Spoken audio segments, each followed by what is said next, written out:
The following how-to video applies to specific models and trim levels. Please take a moment to confirm this video applies to your Subaru. There are 4 ways to open the power rear gate on your Subaru: from the driver's seat, with your key fob, at the rear gate, or hands-free. To operate your power rear gate from the driver's seat, first, unlock your Subaru. If the doors are locked, the power rear gate will not open and you'll hear 3 beeps. Now press the power rear gate button located to the left lower dash panel. Press the power rear gate button anytime while the door is opening to pause the gate. Press the button again to close the gate. As a safety feature, you cannot pause the door while it's closing, or the gate will reopen. To open the power rear gate with the fob, simply press and hold the power rear gate button.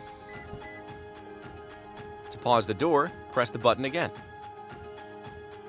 Pressing the fob a 3rd time will close the rear gate. Again, as a safety feature, you cannot pause the gate while it's closing, and pressing the button will cause the gate to reopen. To open the gate from the rear of the vehicle, make sure the doors are unlocked or that you have the fob with you.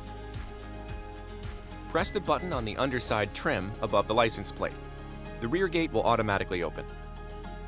You can also press the lock button on the rear gate to simultaneously close the rear gate and lock your Subaru.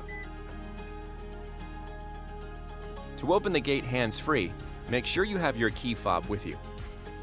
Now, simply hover near the Subaru emblem. You don't need to touch it. After a moment, you'll hear the confirmation beeps and the power rear gate will open. The hands-free feature can also be turned off. Press the off button located on the lower left dash panel at the driver's seat.